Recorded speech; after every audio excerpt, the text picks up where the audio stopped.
இந்த கலர் போட்டுக்க, பெர்ஃபெக்ட்டா இருக்கும். என்ன பாக்குற? நான் வேணா போட்டு விடட்டுமா? இல்ல வேணாம், எனக்கு போட்டுக்க தெரியும். ஓகே.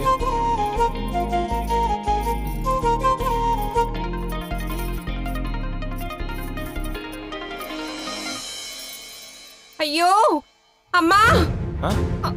ஐயோ என்னாச்சு? தீபக், கொஞ்சம் சீக்கிரம் வாடா, எனக்கு உடம்பு முடியல. தெரியல, அம்மா தான் கத்துறாங்க, நான் பாத்துட்டு வாடா. வரேன். டேய் தீபக், சீக்கிரம் வாடா. தீபக், மா. ஐயோ மா, என்னாச்சுமா? ஏமா கத்துற? அடே, எனக்கு உடம்பு முடியலடா. உடம்பு முடியலையா? ஏன், என்னாச்சுமா? ஃபீவர் ஐயோ, வந்துருச்சா? ஐயோ அது இல்லடா. ஐயோ தலைவலி, உயிர் போதே. ஐயோ டேய் டேய், என்ன டாக்டர் கிட்ட கூட்டிட்டு போடா, என்னால முடியலடா. மா, ஐயோ கொஞ்ச நேரத்துக்கு முன்னாடி வரைக்கும் நல்லா தானமா இருந்த? ஐயோ.